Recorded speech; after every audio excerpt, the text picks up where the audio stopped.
What is going on, guys? Welcome to the very first episode of the Tactical Foul podcast. I am so excited. I'm here with my good friend, Kevin. Kevin, how are you doing today? I am very ecstatic for the first episode. Disappointed in the Champions League final outcome, obviously, but I feel great right now. I am very excited to do this episode today, and I'm excited to walk through all of the things that happened in the final. And obviously, a little disappointed the Champions League is done, but there's a lot of more things to be excited about in the future as well. And this is I'm the excited the first year step. is done. Like, we're Yeah. done. And we got 2 weeks now until the summer transfer window opens. And obviously, Well, as a then we have Real the Madrid. Euros Well, and yeah, the and the Copa Copa. Copa Yeah. America and all of that. But it's just we got so much time now.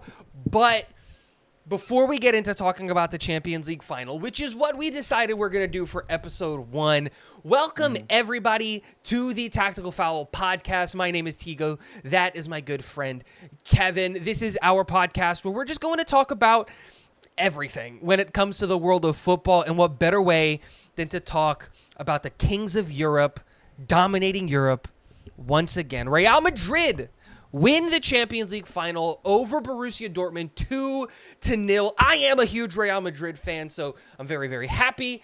I am also, fun fact, right? So the last jersey that I bought for Real Madrid is actually that one.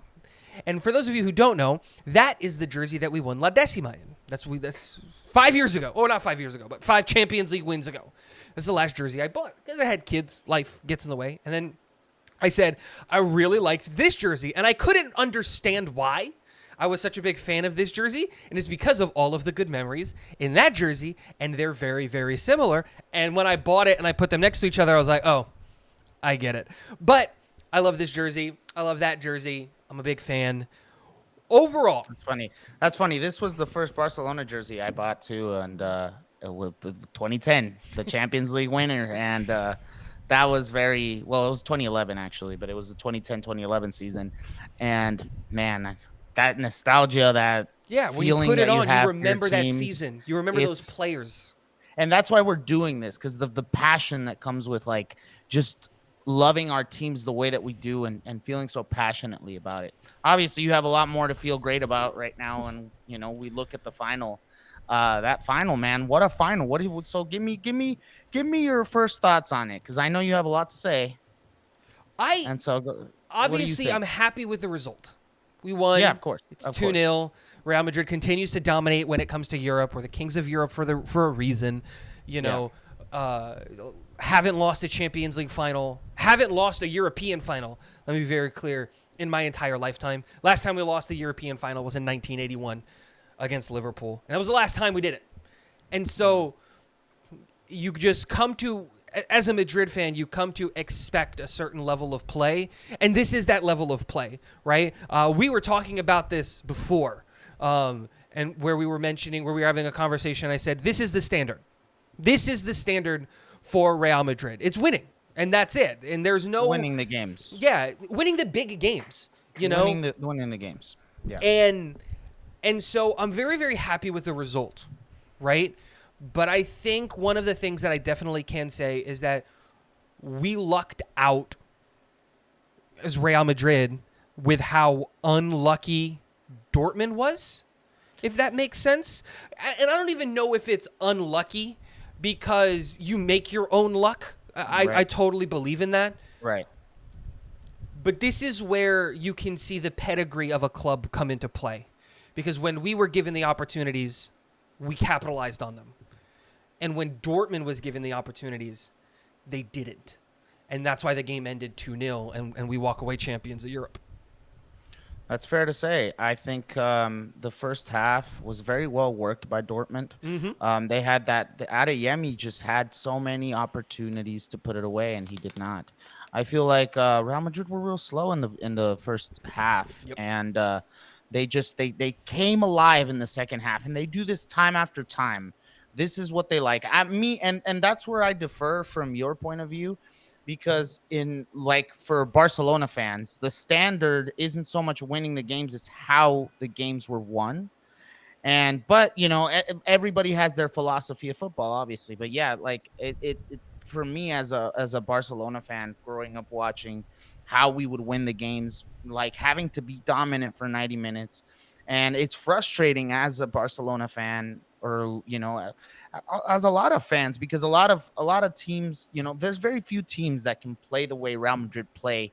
And I mean, yeah, you like you said, you create your own luck, but at the same time, to come in and those last few minutes not getting scored on, because how many times have we seen the first half of Real Madrid just conceding chance after chance and somehow not conceding those goals that This could change the game? this game is a perfect example of that. Yeah. Because if we look at the first half stats, Dortmund had 8 shots. 8 of them Yes. to Real Madrid's 2.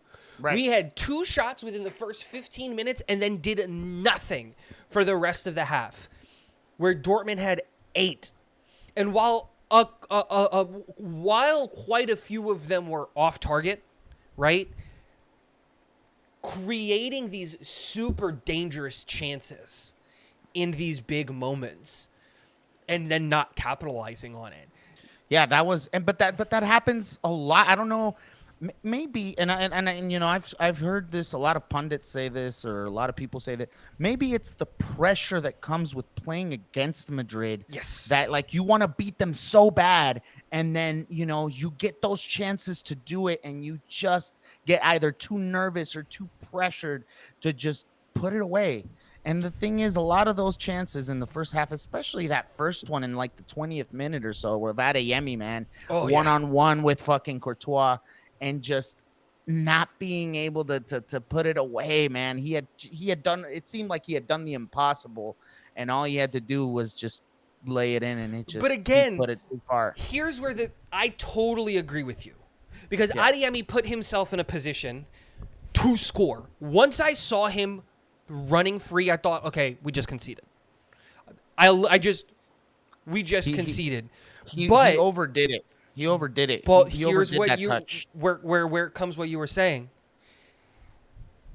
If you're playing Madrid, you don't know when your next opportunity. If you're gonna get a next opportunity to score, Right. you have to capitalize on this one. So then you try Yeah. to do too much. You get Yeah. into the moment. You get into this. I don't even know what it is. You just get into your own head. He tries to do too much. And here's Yeah. the thing. On the opposite side of it, what did we see from Madrid? From all of the Madrid players? From Courtois? From Carvajal? They didn't Yeah. give up on the play. Even behind Carvajal, who was in the net. You know what I mean? You get into the Rudiger, by the way. You Right. get into these positions where, okay, you need to capitalize. But the one thing that's always going to happen is that the Real Madrid players are going to stay composed in that moment. Because Courtois did exactly what he needed to do. He didn't go down early. He didn't foul Adeyemi. He waited until the last possible second and threw himself down, giving Carvajal, who, by the way, we'll talk about this a little later, MVP of the Champions League final, who hauled butt to get back to position to block that shot while Rudiger was sprinting to the net to if it got past. That's the thing. The team is going to stay composed. And if you're not going to capitalize on that opportunity, you don't know when your next one's going to come, if ever. And it's just, like, again, it's that level of when you play Madrid, I think this is how I look at it. When you play Madrid, you don't just play the 11 that are on the field. Because Well, you're playing a big badge. You're playing 100 years of history. Right. That's what you're playing. And then and also, I mean, there's also another chance where Nicholas Fulkrug that just, man, missed that. That was you got to say that was a little unlucky on Dortmund's side, because he hit the post there. And man, again, and I do agree with you that the pressure of playing such a big club that's won so many times, and knowing like having that pressure, I see it as like having the pressure of like, oh, if you do beat them, it's such a big win. You know what I mean? So it's like having that pressure of like, oh, wanting to beat them so bad.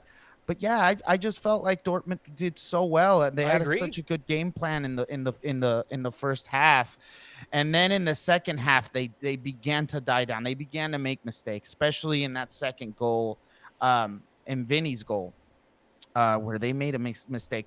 But you know what I gotta say about Real Madrid in this game? I was extremely impressed with their set pieces in this game. I Same. feel like they were real dangerous in the set pieces, and then Danny Carvajal, of all people, the shortest guy to in that team, to have made that header, man. I mean, that was heartbreaking from me, because it just felt like. But at that moment, the momentum for Dortmund at that moment was starting to die down. But you Here's had that hope that they could at least take it to the full time. yeah. I But think here's a man, thing that a lot of people don't take into consideration when it comes to playing against Real Madrid. And I think this is what we saw with Dortmund, because I totally agree with you. In the first half, it was Dortmund's half, in my opinion. It was Dortmund dominated the game. They had Real Madrid on the back foot. They had created chance over chance over chance over chance. And like they did so much good in that first half. But I think here's one of the issues that you saw is that, well, when it came to continuing playing the game past the 60th minute, let's say, after you've been on the field for an hour, what are you doing? Because what happened is, in my opinion, what we saw was that Jadon Sancho had lost his step. Those he was runs that he definitely was not. making in the first half, they weren't Yeah. there anymore. Adeyemi, he was burning that left side of Madrid, like absolutely dominated them. You got to the 60th minute, those runs start to stop. And that's when you see Marco Reus come in and trying to move in more centrally to create through the middle, because they knew they didn't have the pace on the wings to play a full 90 minutes against a Real Madrid. And I think that's one of the things that people don't take into consideration when they're playing Real Madrid, is that you have to play us hard the full 90 minutes. Because if you look at the history, just like Right. not just history, but I'm just talking about, like, let's look at it this year. How many games did Real Madrid come in and win after the 75th minute? Carvajal scored his goal, They do that a 75th lot. minute. Vinny scored his goal in the 83rd minute. And why is that? Well, it's because we're playing just as hard in the last 15 minutes as we probably, because we started off slow, I'll say that very clearly, but how we should have started the first 15 minutes. And I think that's what it comes into. But I think one point I did really want to make is, I think obviously Vinicius Jr. is probably the best left winger in the world right now.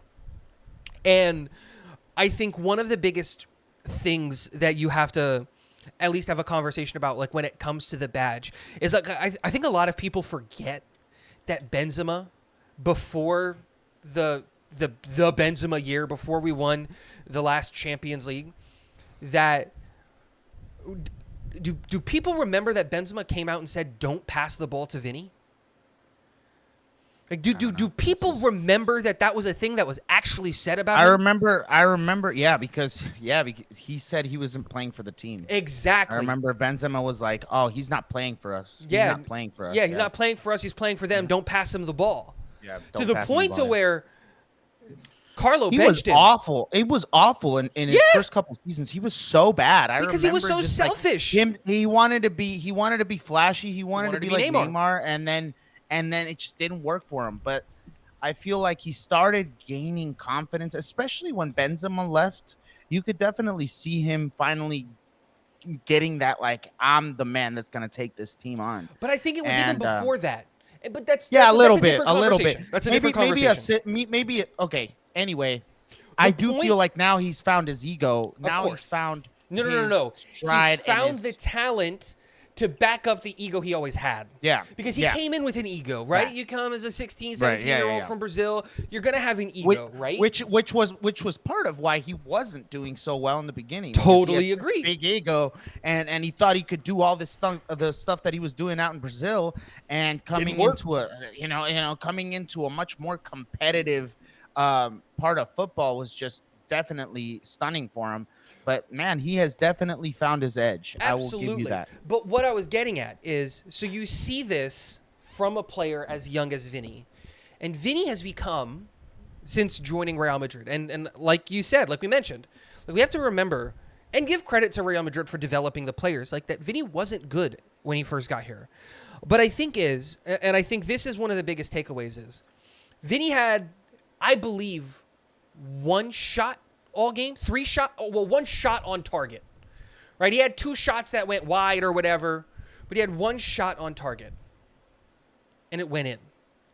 And I think that is the part He took very good advantage of their mistake of that pass back. absolutely. Man. It was very heartbreaking to see for Dortmund that just and Royce, you should have just seen Royce there standing there like, he was just like, it's oh over. man, just so heartbroken, man. He took that medal off immediately after It's a getting it. second.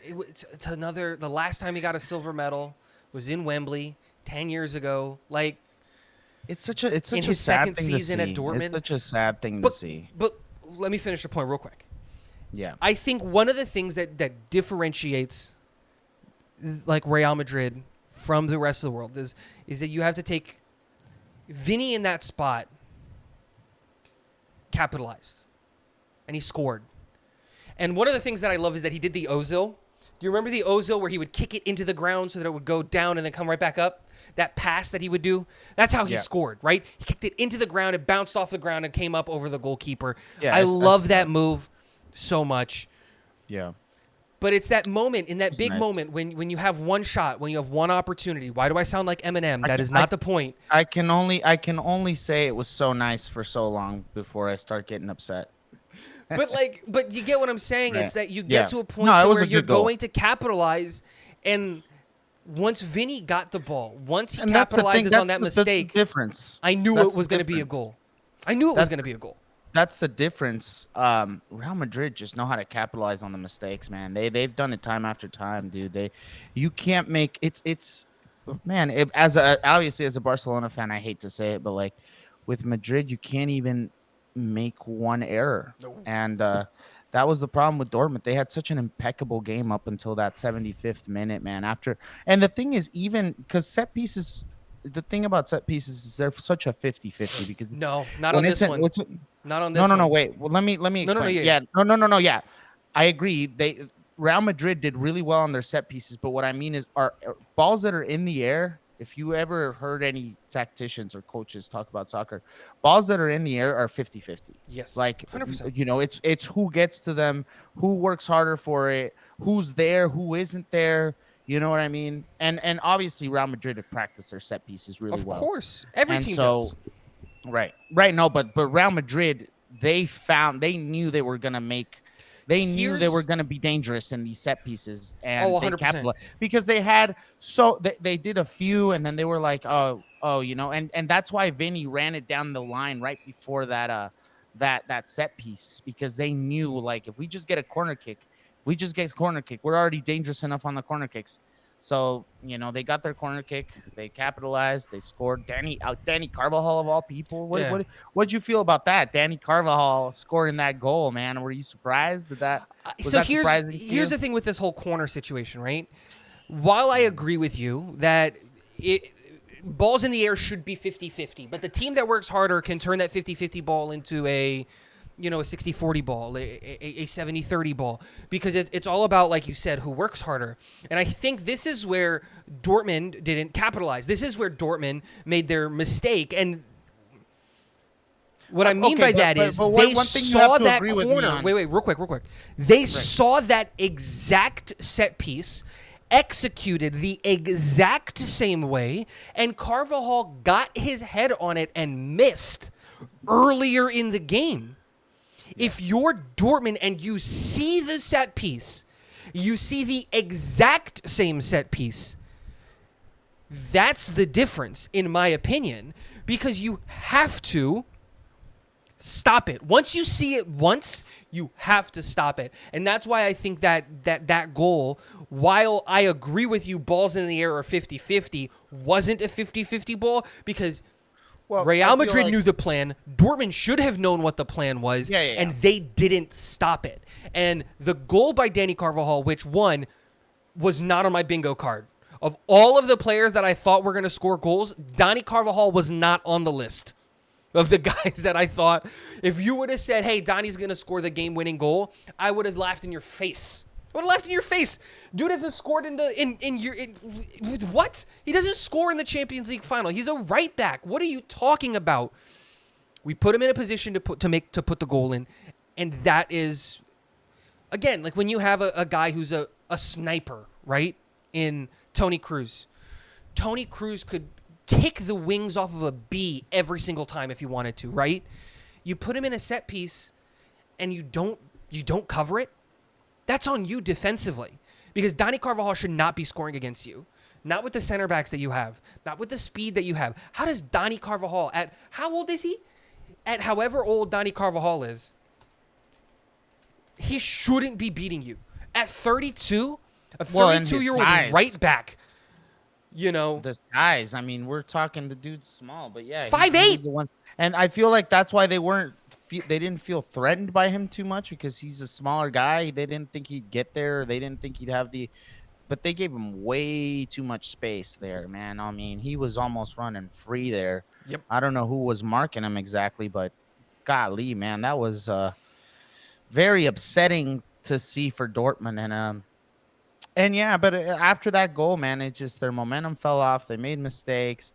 They weren't themselves anymore out there. Not that they already were. The second half, they just looked gassed from the first half. Mm-hmm. Adeyemi couldn't make the runs he was making in the first half by any means. And so Real Madrid get the title, man. And it's I mean, it's great to see for you as a Madrid fan.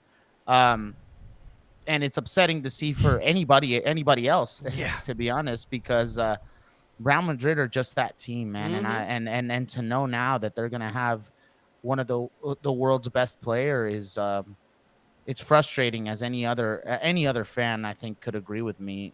And I'm not just as a Barcelona fan. I'm the one that gets the worst feeling about it all. But but as I feel like even Arsenal fans, even Manchester United fans, any fans that are part of the Champions League, seeing Madrid, maybe not a Manchester United fan. I see a lot of Manchester United fans actually supporting Madrid more, but yeah, man. I mean, any other fan could look at Madrid and just say, "Wow, this is so frustrating." And the thing about Madrid is they're like, I saw actually a video on this the other day, I think on TikTok, about a guy saying, they're like the Celtics, the LA Lakers, the Patriots, like all of these, Ferrari, like all of them in one like entity.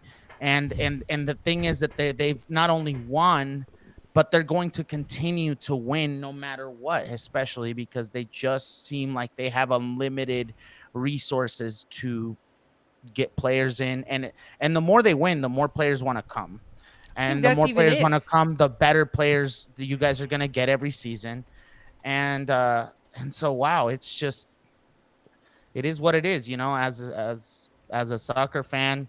If you like Real Madrid, yeah, you get that luxury of having a prestigious team that's going to make it in season after season. Whether they win a final or not, they're going to be in there and they're going to compete. And so you're not going to see a lot of fallouts like Arsenal, like Barcelona, like AC Milan. And so, wow, man, I mean, yeah, you gotta respect you gotta put respect where it's due. And I think Madrid did the job. They did what they had to do in the game, and that's what they do every season. And so I feel like it's a great farewell for Tony Kroos. Mm-hmm. I love Tony Kroos as a player.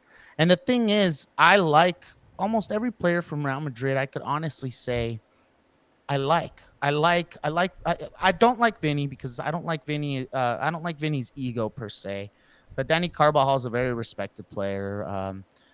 Antonio Rudiger is one of the best center backs in the world. I mean, you have um, Jude Bellingham. I mean, how can you, even me as a football fan, how can you not like Jude Bellingham? I mean, he's a very respectful man, very mature for his age. Camavinga's a very humble player. Valverde's just great. Like I like the players individually, but I hate Madrid as an entity, I right? get it. And that's why. And I'll send you that video later because I have it on my TikTok. But that's the point that I'm making is Madrid are always gonna win, man. They're never, But I do want to I counter one thing you want them said. to have a fallout, but they're not going to. I do want to counter one thing that you said, right? Because one of the things that you said about Madrid, and I don't want to stay on Madrid because I do want to talk about Dortmund because I think their future is so bright. Right. But before we get there, one of the things that you said was that it seems like they have this unlimited resources, right? And I get why people think that, and because we Because do. every player, yeah, you guys, Because we do. have- But it's not that we're spending money. If you look at the last 10 years, since 2014, right? If you look at the last 10 years of the club, they have spent in that 10 years a net $348 million. but that's why I said okay. I want you to understand what I said. It seems like they have unlimited resources, not because I actually feel like they have No, unlimited yeah. resources. I get that like Smart they have business. We're yeah, getting they've Kylian done smart Mbappe moves. for free. Yeah. Like people, like let's not forget that we developed Vinny. We paid 30, 40, 50, I don't remember what for Vinny. If we were to sell Vinny now, he'd easily clear 200. That's the whole point, is that we're not necessarily coming in and buying expensive players. In the last 10 years, I think we've only had 2 players clear 100, and that's Jude and then Eden Hazard. I think that's it in the last 10 years. And so, again, the one thing that I will say, and then I do want to move on to Dortmund, is I'll let you respond. But I just think that Florentino Perez, who runs Real Madrid, is doing his job better than anybody else in Europe, than anybody else in the world when it comes to managing a club. Because for you to be 19th, because that's where they are 19th in overall net spend over the last 10 years, since 2014. Dude, that's behind clubs like West Ham, AC Milan, Tottenham, Barca, PSG, Chelsea. Manchester United have spent 1.5 billion in the last 10 years. Real Madrid isn't anywhere near that net number, and that is including renovating the stadium and doing all this stuff and continuing to stay on top of Europe and winning more and more Champions Leagues. But like it's just smart business. That's it. There's no other way to say it. It's just Florentino Perez is doing his job better than anybody else in the world, and it shows because he's a very smart businessman, and he's done it for years. He's a and horrible human being. Don't get me wrong. He owns the largest construction company in the Spanish in Madrid, and so he is a very big businessman, and I agree. He has made very smart moves. I feel like you guys have, but I feel like you know what else, and I mentioned it earlier. Players want to come, bro, and that's a big problem because there's some players that won't want to come to Barcelona because of their financial situation. There's some players that don't want to go to Arsenal because they don't know if Arsenal are going to be able to compete at the highest level. There's a lot of players that won't go to Manchester United, even though they're a very big and historic club, because of their certain turmoil ever since Sir Alex Ferguson left. And Madrid just seems like the team that everybody or most of the players want to go to. And that is frustrating for a lot of other fans because say we want a player, if Real Madrid wants him, they're going to get him. Yeah. They're going to get him. And so it seems like inevitable with like the whole Xabi Alonso thing. It seems inevitable. Right? Like, it seems inevitable with the whole Xabi Alonso thing. Like, everybody wanted him this season. And it seems like the plan is he's going back to Leverkusen for a year so that he can take over for Don Carlo next year. That's a conversation for a different podcast. But I did want to take some time and talk about this Dortmund squad before we wrap up episode 1. Because I came into this this Champions League final thinking this was going to be not a walk in the park, because that's the wrong word, because I don't think that's That's correct. But I do think that I thought this was going to be a relatively easy experience for the club. And especially because Dortmund, I haven't watched a ton of Bundesliga, if I'm going to be really honest. I've only watched Leverkusen.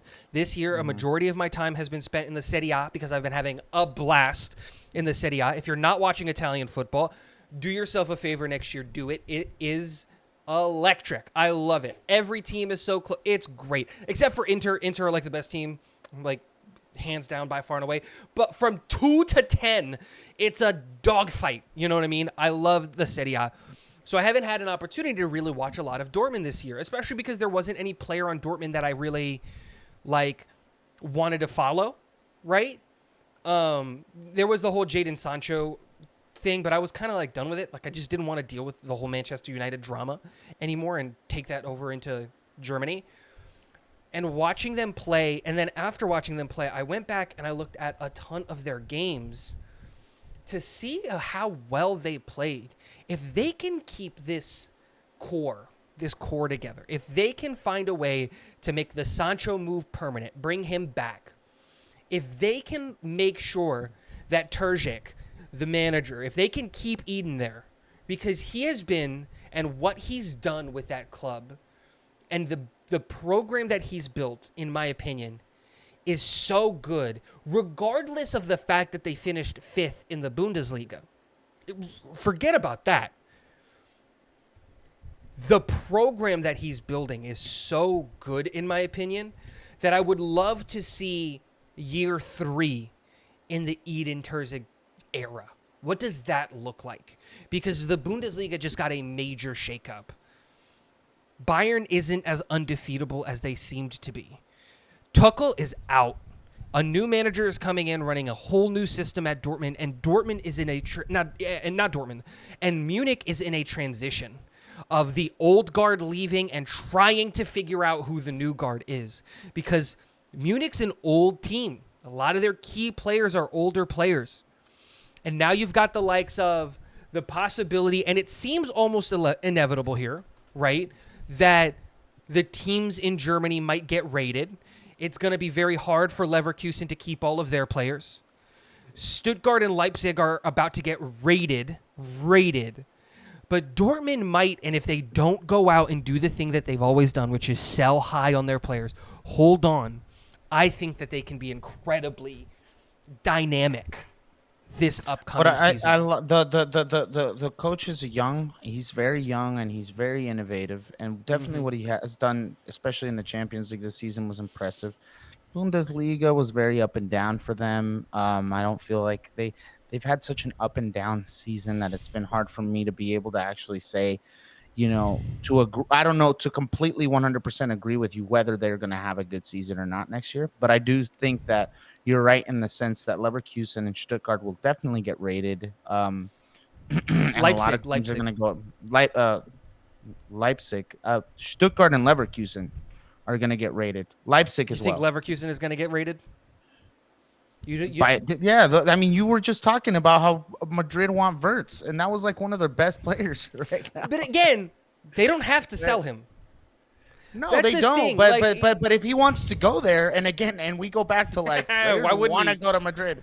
Right, exactly. So, I mean, I think Leverkusen will definitely get rated. I don't think they'll have the same team, and it just depends on how how actually the players want to stay with Xabi Alonso, because Xabi Alonso is such a good coach. But then I do agree. I mean, I want to see Dortmund next year. They don't have a particularly young squad. They have some young players, but a lot of the players that came in, Sabitzer, Emre Can, and even Julian Brandt. Julian Brandt's young, but he's 28. And then Sancho, we don't know what's going to happen with Sancho, whether he will go back to Manchester United. I mean, as long as Ten Hag stays at Manchester United, Sancho will probably not go back. But whether he'll go back to Dortmund will be a big question. Do they have a buyout clause? Do they have like what I mean, like for option Sancho? To buy for Sancho? I'm not sure, to be honest. To be completely honest with you, but I don't know. I mean, his stuff is very up in the air, so we don't know if he will stay at Dortmund or not. And he's going to be a key factor because became a key player for them. I feel like Sancho going there definitely made a big difference in that team. And then Mats Hummels is coming towards the end of his career. He's Oh, I 35 just saw a years old. report. He's demanded to go back to Dortmund, Sancho.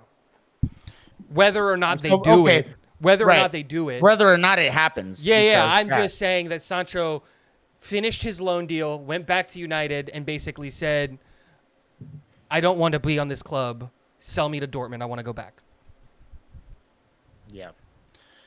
And so it's all up in the air whether they'll keep certain players, whether they don't. I feel like the Stars they had a very well balanced squad, and it'll definitely help them. But I mean, an aging Hummels is going to be tough. And then you have a lot of good young guys like Adeyemi. Adeyemi, I was very impressed with. Me too. Julian Brandt's in the peak of his career, so if he can keep Sabitzer and Chan, I feel like Khan and Sabitzer will definitely have a couple more seasons left in them. They're 30 years old, I think, each. I think And your big thing that you have to figure out is Hummels. You can't keep relying on Hummels, Mats Hummels right? at 35, No, right? 35 years old. Yeah, it's too much. And you have to if you're Dortmund, you have to start looking at I don't even know how to pronounce his name. There is a striker for them who is 19 years old. Yeah, and then also Fulkrug is also 30 some 31. years old, But what 31. And it's so Yusufa Makoko, I think is how you pronounce it. You have to just try to figure out a way to you have to start that transition for Right. them because you can't keep Yeah, I a agree. I 31-year-old Fulkrug playing full I time. agree. But the Yeah, team is so as a young, starting man. as a starting striker. Yeah, they have I think If you they figure out the have Hummels and the Fulkrug issue, you've got a team that's under 30. they're young guys. They're young. They have right now, especially if we're looking at their starting squad at the Champions League. Their young guys are Ryerson, uh, Schlotterbeck. Yep, I love Schlotterbeck. Matson Schlotterbeck is great. Adeyemi and Matzine. I like Matzine a lot. Matzine is very fast and impressive down that down that left back. And Julian Brandt is at the peak, man. If you can get the best out of Julian Brandt, If you and the can thing keep is, him I too, think man. if you can, that's what exactly you took the words right out of my mouth. If you can keep him because he had such a good season, man, he'll definitely go somewhere. Maybe I think Bayern will probably go after him or someone of interest. And so, that's the thing, man, is keeping those players because those, I mean, yeah, they had such an impressive season, but they do have a very innovative and young coach, and I think that he can still guide them on. But depending on who stays and who goes, yeah, that third year is going to be interesting to watch, This and it could be a hit or miss. this is going to be very interesting for Dortmund's kind of trajectory on whether or not they're going to be able to keep players, because you have to start asking yourself after this campaign by Eden Terzic, sorry, how much longer is he going to stay at Dortmund? Right, he's How a young coach. soon- He's a young coach. How soon does another team come calling? For example, A Bayern Munich. well, I think if that that was it, going to happen, that was going to happen this year, Right. right? Because I don't think But they're if going to one and done. if Vincent Company doesn't get the results, You think it could be a one and done? Vincent Company's a good. I feel like what he did at Burnley was really good, very innovative, very That I different. still don't understand. You got relegated, and you went to Bayern. I don't. But he's a good coach. He's a good coach. I like Vincent Company as a coach. I think Whether he'll do good or not, yeah, that's a I hit or miss think- because we haven't seen him at the top level. I think he got hired because of being on a coaching staff with Pep. If I'm being honest, I love Vincent Company as so? when he was a player. Like he was. But he when the was he best. coach? I mean, He was on the Man that- City. what, He was on the Man City He staff. was on the Man City. No, not the team. After he retired as a player, he stayed on as a coach. There's a very, very famous clip. I don't know if you've seen it. Obviously not. Where remember when Leroy Sané was on City, No, where he went to Anderlecht he was after on he finished with City's, Man City. but he was on City's staff because there's a very famous clip of him No, no, on no. This City is what where Sane was like, where Vince goes, hey, if you hit the target at all with your shots, I've been watching you all day, I'll bring you your lunch. And he didn't.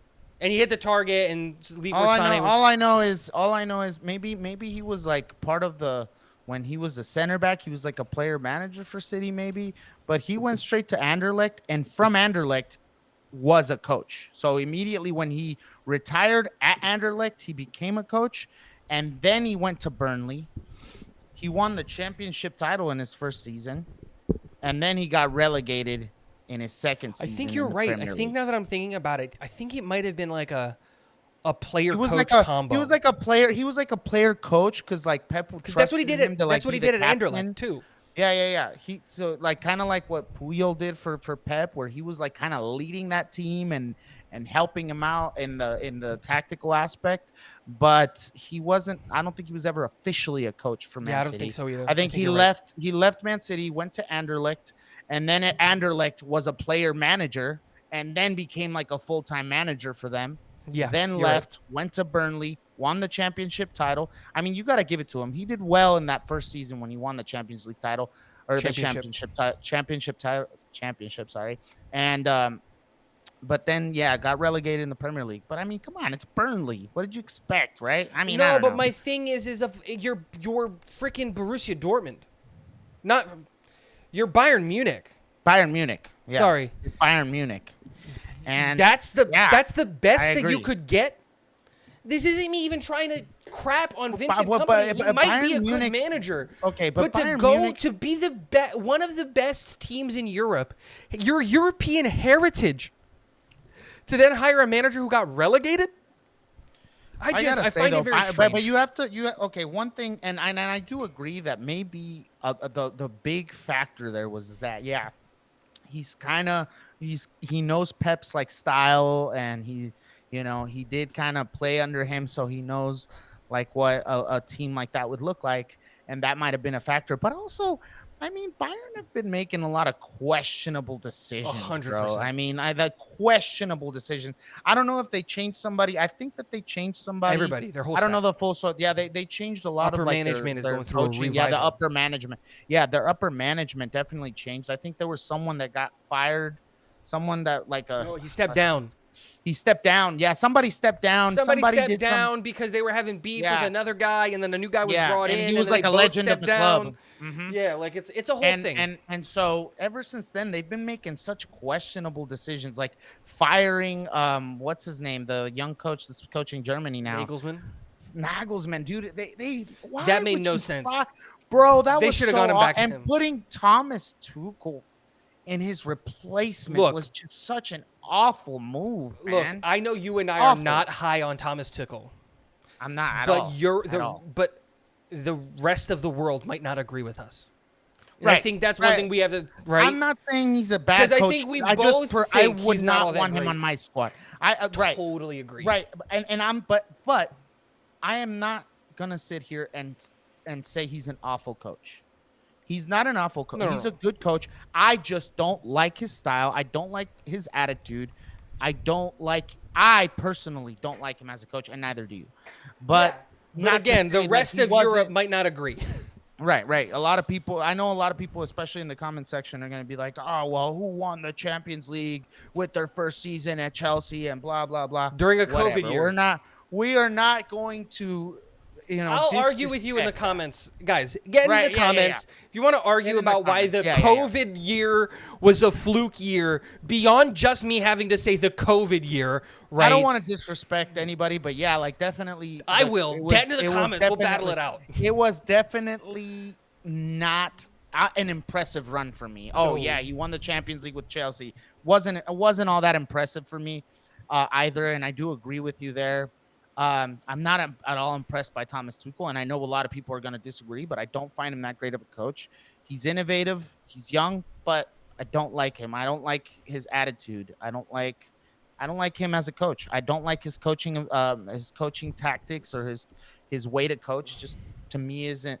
He's a wannabe Pep Guardiola in a sense. And let's stop talking about Tuchel. We were talking about Edin Right. Terzic, and I'm going to end it with this. Right. I'm going to Yes. paint a word We're gonna picture end it. for you. We're gonna end it here. I'm going to paint a word picture here for you. So let me. How does this sit? We're already getting rumors, and we'll talk about this in another podcast, so don't forget to hit the subscribe button to catch all of the future Tactical Foul content that's coming to you guys really, really soon. We're already hearing rumors that Pep Guardiola is going to do one more year with Manchester City. Now, whether this is him trying to get a new contract, whatever it is, let's just take it at face value. Let's say that that's true. He's getting burned out at Manchester City, and he wants a new challenge. I don't know where a new challenge is going to be because he's already done Bayern Munich, Barcelona, and now Man City. Where else are you going to go? You're not going to get the Real Madrid job. That's a conversation for whatever. And he wants to leave. He, in his final year, wins the league again. Right? Because it's probably going to happen. Arsenal failed to win the league. Edin Terzic takes Dortmund back to second place. Pep leaves Man City, takes a 1-year break, goes on vacation, sits on a beach somewhere and drinks Mai Tais for a year. Mikel Arteta, seeing the Man City job open, leaves Arsenal, goes to City. Then Arsenal go, crap. What do we do? Edin Terzic to Arsenal in a year from now. I'm just painting a word picture out there for you. Right? This is all hypothetical. All hypothetical because I have no proof Right. that any of this is going to happen. Pep could literally in a week from now sign a new deal with Manchester City, a new 5-year deal, and be there. And all of this is. I think Pep wants to go into international management. If we're talking hypothetics here, I Think he wants to go to Spain? I think Pep. I don't know if Spain. I think maybe he had a lot of talks with Brazil in the past. Brazil's never So I going to don't know. hire a non-Brazilian manager. It's BS. Well, That's a whole different thing. That They were about to hire Carlo at some point. No, I thought that Carlo had talks with Brazil. He did. Anyway, it doesn't matter. It was all Doesn't matter whether he goes to Spain. I don't know if he'll go to Spain specifically, but I do feel like Pep's next step would be international management. I think he may take a sabbatical. I agree. Because I think what he takes a tends couple to of years do. off. He takes a sabbatical, or a couple of years off, and then bang, just goes Inter into Milan. international management. Inter Milan? You think he'll go to Inter Milan? He goes to Italy. His next stop is AC or Inter. I think AC. With I all think the stuff he- that's going if on with any the of money those in AC, If any of those two, I think AC. we'll see. Again, hypothetical. Anyways, guys, thank you so much for joining in on our first episode. We're so excited for everybody to be here and everybody to join in and leave stuff on the comments. Please give us a like, subscribe to the channel if you want to keep hearing content from us. And we just thank you so much again for being here and enjoying with us. So, peace.